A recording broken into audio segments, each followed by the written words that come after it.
When German arms manufacturer Heckler & Koch produced the MP5 in the 1960s, I don't think even they thought it would garner that much success and mass use that it's endured up until today, and even on into the future.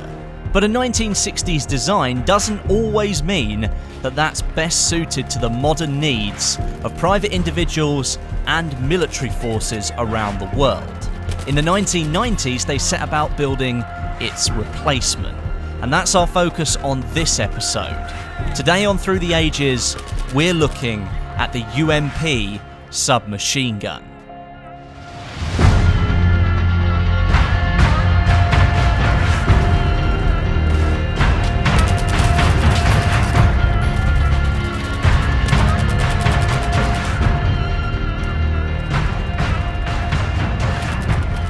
The UMP has been a feature of many modern Battlefield titles, mainly being included in the Frostbite games, but it did make one brief appearance in the console release of Battlefield 2, Modern Combat.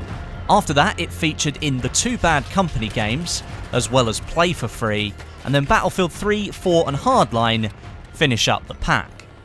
The weapon has varied greatly throughout all of its appearances in the franchise, filling different roles depending on the style of game that was created.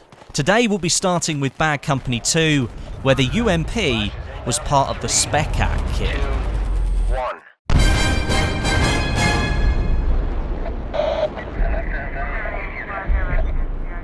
Bad Company 2 is one of the two games in the franchise where the UMP comes in two different variants, but here the difference is only cosmetic. Unlocked at 43,000 XP and available to the engineers, the UMP is the seventh and last submachine gun unlocked for the class. It's a slow-firing, high-damage SMG built to be more effective at longer ranges, and in many ways it competes directly with the SCAR-L carbine, which is another weapon available in the engineer class. Between the two weapons, you're only looking at a couple of different statistics, with the UMP having a tighter bullet spread, and that helps with longer range accuracy, and the SCAR-L featuring an overall lower recoil but a slightly higher reload time. The UMP also features a lower magazine capacity, 5 rounds less than the SCAR-L, but that better longer range accuracy is the trade-off there. The weapons are nearly identical, and if truth be told, you're unlikely to notice the small differences between the two when you're firing, so it's really down to personal preference. Neither weapon is going to be that great in close quarters gunfights due to their low 600 round rate of fire. Many guns will just simply outperform them. But the UMP can sometimes scrape a win if you're on your toes. Its maximum 20 damage will drop people pretty fast. As mentioned, the UMP is one of the weapons that's available in the Spec Act kit, which is a downloadable content pack for Bad Company 2, and that transforms the skin of the weapon to help it blend into its surroundings. It'll don a desert, arctic or woodland camo depending on what environment the player is actually in, and that alone for me is enough to sway me towards the UMP over the SCAR-L. Style over substance. It's time to look at Battlefield 3 now, where the UMP became something of a powerhouse.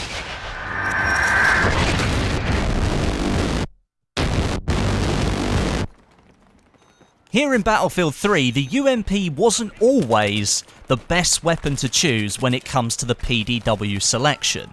It was unlocked at rank 16, and it's an all-kit weapon here in Battlefield 3. The PDWs were the all-kit weapons, alongside the shotguns.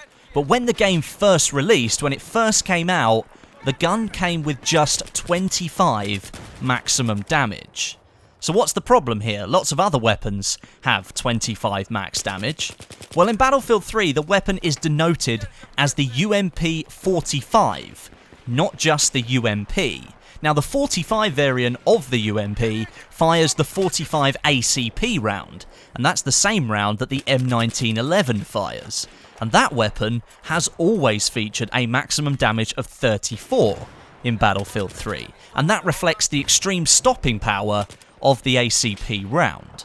So if the M1911 has the higher damage, why didn't the UMP? Well, it seems that DICE recognised their mistake, and in a patch that was released roughly 1 year after the game came out, the UMP's damage got buffed from 25 all the way up to 34, not only making it much more powerful, but also it then fits into the role that it's supposed to play. The reason this high damage really matters for the UMP 45 is because it features such a low fire rate. The reason this high damage really matters for the UMP 45 is because it features such a low fire rate.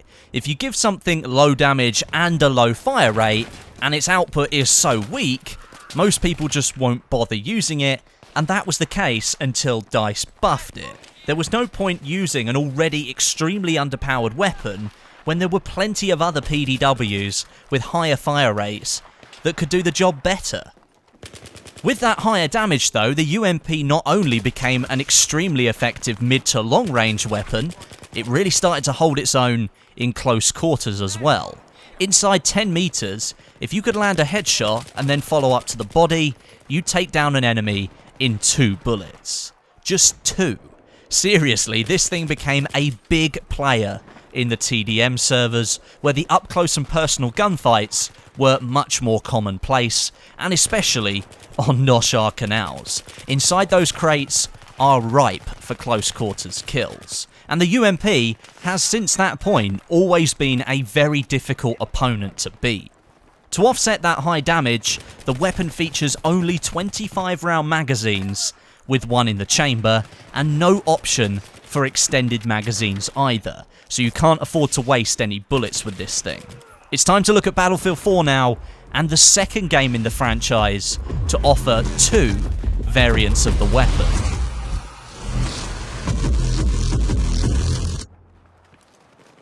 Here in Battlefield 4, the UMP is offered in 2 completely separate variants, the UMP 9 and the UMP 45. Unlike the 2 in Bad Company 2, the weapons have their own statistics pool and ideal scenarios for use, which creates more of a choice for you when you're in the game. Unlike the UMP in Battlefield 3, the weapons here are locked into the Engineer class. In Battlefield 4, the PDWs became the Engineer weapons, and the Carbines are the all-kit weapons, alongside the DMRs and the shotguns. Starting with the UMP 45, you're looking at a near carbon copy of the Battlefield 3 version, with the increased maximum damage, this time 33 instead of 34. That was changed by DICE LA after the release of the game. Again, you've got manageable recoil and the same 600 round rate of fire.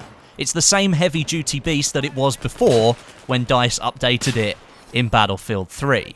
Where the difference comes is with the UMP 9 and how that plays off against the 45. And that's what I really want to focus on in this section. The UMP 9 visually is near identical to the 45, except there's a slight curve to the magazine that fits into the weapon. It's not actually available through the XP ranking system, and instead it's locked behind the Engineer Expert assignment, which I'm ashamed to admit I haven't completed. You'll just have to deal with some more UMP 45 gameplay instead, whilst I go and jump out of a window. The UMP 9 fires the 9x19 Parabellum round, and that's in comparison to the 45 ACP round that the UMP 45 fires. And that means that its maximum damage sits at 24, and that's a whole 9 points lower than its brother. It leads me to think that in Battlefield 3, when the game was first released, DICE modelled the UMP on the UMP 9, even though it had the body structure of the UMP 45. To try and help improve the UMP 9 and offer a tangible option against the UMP 45, DICE increased the rate of fire of the UMP 9 to 700 rounds a minute instead of the standard 600. Now, this isn't a real-life statistic, but in-game this helps the weapon deliver its lower overall damage a little bit faster, increasing its potential in a gunfight.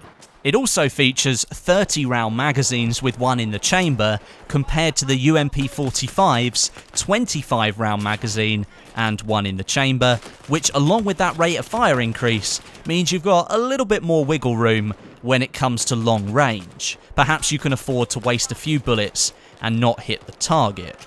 Alongside that, the UMP9's recoil vertically is lower than the UMP 45, it's just 0.26, and that makes it extremely easy to control and very predictable as well. Between the two, I'd stick with the UMP 45 because the high damage model is just hard to say no to, and the fact that I haven't unlocked the UMP9.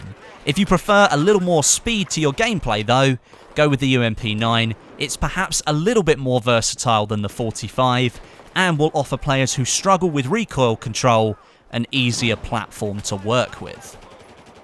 So there you go, the UMP through the ages. Personally, I preferred it most during its days in Battlefield 3, and maybe you can see that from some of the insane kill streaks I was going on there during the gameplay.